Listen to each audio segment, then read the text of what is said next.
गांव के आखिरी छोर पर एक बूढ़े पोस्टमैन रहते थे।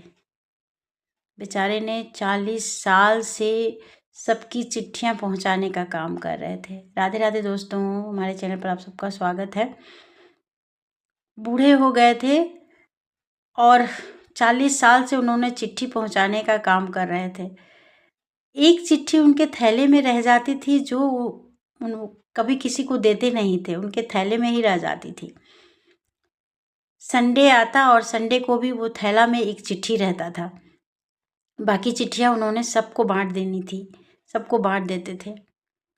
कितनों की चिट्ठियां उन्होंने पहुंचाई, किसी का बेटा, किसी की बेटी, किसी के रिश्तेदार की बातें उन तक पहुंचाई, लेकिन बेचारे के थैले में एक चिट्ठी हमेशा रहता। तो बहुत लोग पूछते भी कि बाबा ये चिट्ठी किसकी है जो आप किसी को देते नहीं हो? तो हंसकर कह देते कि इस चिट्ठी को पढ़ने के लिए कोई चाहेगा, जो चाहेगा उसको ये चिट्ठी मिल जाएगा।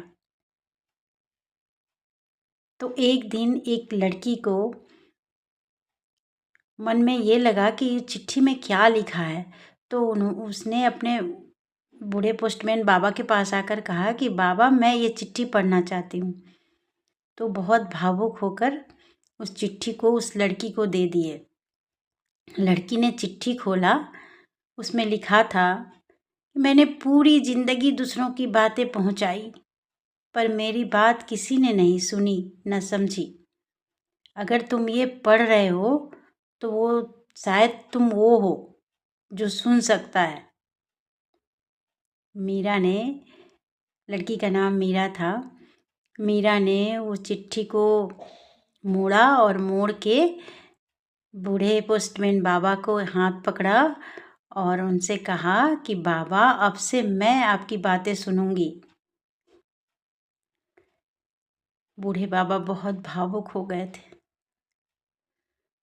उस दिन शायद पहली बार बाबा का थैला हल्का हुआ था और मन बहुत भारी होकर भी बहुत सुकून में था। बात यह है दोस्तों कि अक्सर हमारे घर में जो बूढ़े बुजुर्ग रहते हैं उनकी बातें कोई सुनना ही नहीं चाहता, उनके पास कोई बैठना ही नहीं चाहता और उनका मन बहुत भारी हो जाता है किसी से बताने के लिए, किसी के पास हल्का करने के लिए। आप अगर थोड़ी सी भी समय उनके पास दे दोगे ना तो उन्हें बहुत सुकून मिलता है। प्लीज़ प्रयास करके देखिएगा।